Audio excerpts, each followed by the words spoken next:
Kasabay naman ng pagbabalik eskwela, problema ngayon ng mga paaralan sa Mindanao na kabilang sa mga napuruhan ng nangyaring lindol. Ayon sa DepEd, hindi bababa sa 1,000 classroom ang napinsala, kung saan pinakamarami rito ay mula sa Sultan Kudarat. Ang buong detalye tinutukan ni Kyle Bulyas. Opisyal lang nagsimula ang balik eskwela kahapon. Pero sa maraming estudyante sa bahagi ng Mindanao, maaga rin itong naudlot matapos silang yanigin ng malakas na lindol kahapon ng umaga. Sa pag-aaral ng Department of Education, hindi bababa sa 1,000 silid-aralan mula sa 267 pampublikong paaralan ang napinsala dahil sa pagtama ng magnitude 7.8 na lindol sa Maasim, Sarangani. Batay sa Incident Management Reporting System ng ahensya, pinakamarami rito sa Sultan Kudarat kung saan 115 paaralan ng apektado.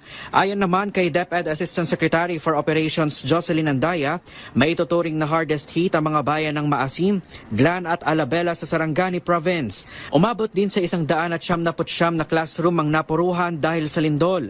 276 na silid-aralan naman ang nagtamo ng major damage, habang 876 namang silid-aralan ang may minor damage. Kaugnay nito, sinabi ni Andaya na wala munang pasok ang mga bata mula sa mga paaralang lubhang naapektuhan ng lindol.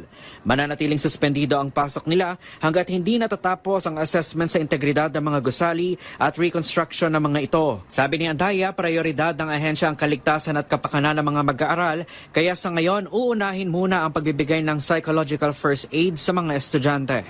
Magkakaroon po tayo ng psychological first aid sa mga bata. Yun, importante. Sabi ninyo, Opo.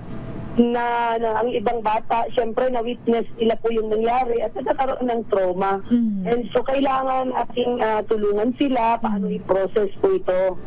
Pagkatapos po nun ay magbibigay na po tayo paunti-unti ng mga worksheets sa kanila habang ginagawa pa po yung mga classroom para naman mapagpatuloy pa rin ang kanilang pag-aaral. Para sa MBC TV Network News, ito si Kyle Bulyas, Sandizer H. Una sa Pilipinas, una sa Pilipino.